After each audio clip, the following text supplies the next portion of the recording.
Mwiriwe neza, uyu munsi tugiye kurebera hamwe noneho uko bashobora kureba amazi igihingwa gikeneye cyangwa se ayo kizakoresha mu bihe bigiye bitandukanye.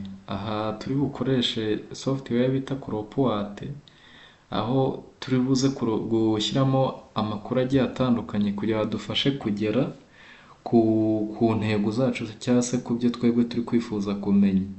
Turatangira dushyiramo ibijyanye na kirima cyangwa se ibijyanye n'uko ikirere kimeze, ubwo izuba, ubushyuhe, ibiki. Ibyo bintu nitumara kubishyiramo, biraza kuba byadufasha kumenya amakuru y'agace tugiye gukoreramo uko kameze. Reka turebe, tugiye gukorera mu gice cya Butare. Aya ni amakuru ajyanye na kariya gace uko kagiye kameze. Turareba ubushyuhe, humidite, umuyaga, izuba, radiation n'ibindi bigiye bitandukanye.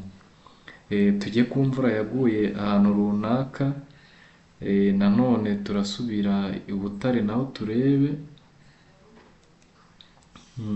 Turasubira i Butare turebe imvura yaguye yuko ingana, nayo ngiyo mu gihe cy'amezi 12, ariko izi data ziba zikuyemo imyaka myinshi igiye itandukanye. Turebe noneho igihingwa tuzahinga aho hantu ni ikihe.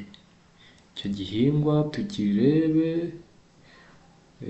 Tugiye kureba igihingwa tuzahinga muri kariya gace.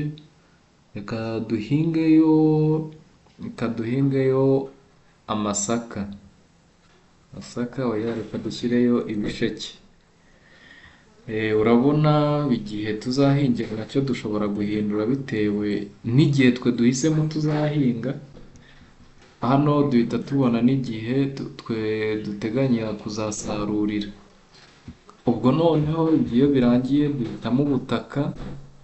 Ubwo butaka duhisemo nabwo bugira icyo budufasha kuko mu rwego rwa infiltration. Aha reka dufate urugero dukorere ku butaka buteye gutya.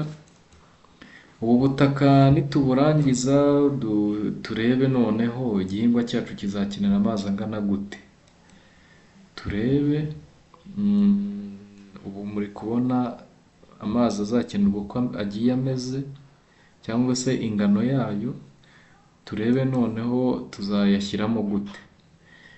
Ni ukugenda ubona amakuru y'uko ibintu bigenda mu buryo bugiye butandukanye cyangwa se amazi igihingwa cyawe kizakenera.